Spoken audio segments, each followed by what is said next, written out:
What's up, kids? Wish You Were Here is one of Pink Floyd's most popular and recognizable songs. Based off of the album with the same name, it has a simple acoustic opening and instantly familiar melody, which has led to it being Pink Floyd's one of the most streamed songs of all time. David Gilmour, who joined Pink Floyd in 1967 and later became the band's primary guitarist and singer, was just messing around in the studio when he came up with the song's opening riff.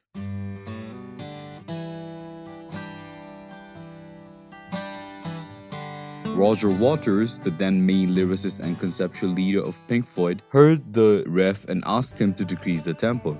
Though Waters and Gilmour didn't really write collaboratively due to their inability to stand each other, this track brought them together. Gilmour told Rogers that he hadn't gotten anything apart from the main riff, so Rogers asked if he could see what comes next. Gilmour agreed, and the rest is history. Waters hit peak musical flow state. Apollo probably possessed his body or something, and he finished the song within an hour. It was a spontaneous success. In the original 1975 version of Wish You Were Here, at exactly 26 seconds, you can hear a cough. It is rumored that Gilmour's smoking caused him to cough during the recording, and that hearing that get picked up in the song is what led to him finally quitting smoking. I mean, it does sound like he ripped a cigarette. However, David publicly denies that he ever really smoked. On Jimmy Fallon, David denies that he even smoked, but concludes with an anecdote about his child, proving that he was lying about that by presenting a photo evidence of David Gilmour smoking with Paul McCartney of the Beatles. While he said that he doesn't smoke cigarettes, he confessed that he might dabble in something else that you can smoke from time to time. As the cough and the sniff at 31 seconds and also some light breathing at 35 seconds of Wish You Were Here's 1975 version are absent from the newer versions of the song, I think it's safe to assume that these were unintended additions to the song. So, I guess it was just one of those occasions where Gilmour was enjoying a couple joints. I mean, let me know what you think in the comments below. Wish You Were Here starts off with the sound of a radio channel being changed. In a 2011 interview of David Gilmour with Paul Rappaport, he says that this song is supposed to signify someone sitting at home and listening to the radio. Furthermore, David adds that the second guitar is supposed to be the listener at home playing along to the first guitar that they hear in the radio. But I mean, the idea was that it was like a guitar playing on the radio and someone in their room at home, in their bedroom or something, listening to it and joining in. So the other guitar was kind of supposed to be a kid at home joining in with the guitar he's listening to on the radio. And therefore it wasn't supposed to be too slick. And it wasn't. Jazz violin legend Stefan Grappelli was invited to overdub a country fiddle on Wish You Were Here. He recorded an improvised violin solo for a fee, but the band mixed it almost completely out of the mix. Waters later joked that Grappelli's part was so quiet that they didn't even mention him in the album credits.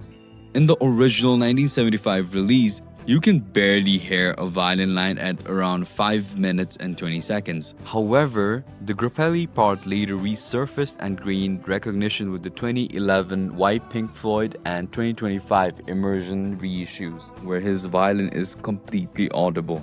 This gives a very different, more countrified feel to the song once the violin is in the spotlight. The versions featuring Grappelli's violin have gained fan following of their own, gaining hundreds of thousands of views and even one version sitting at over 2 million views. Personally, my favorite is Gilmour's live at Pompeii, but the violin versions do hit on certain nights.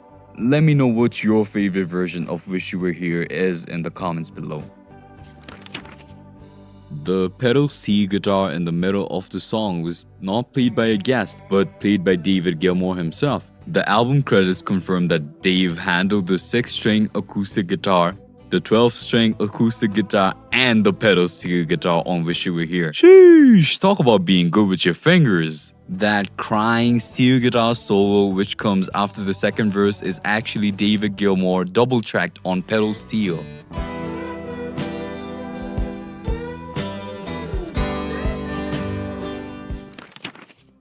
It's no secret that none of the Pink Floyd members had any formal musical training.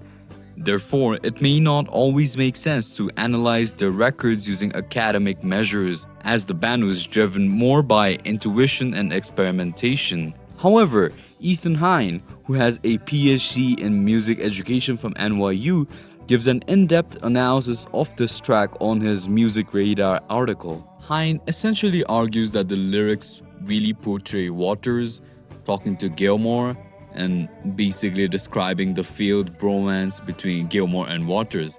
I mean, in that lines like two lost souls swimming in a fishbowl can be seen as Waters and Gilmour lamenting about how they've drifted apart rather than addressing Syd Barrett directly. Even though Gilmour says that he thinks about Syd Barrett when performing the song, Roger Waters, who wrote all the words on the song, describes that it's really more about absence.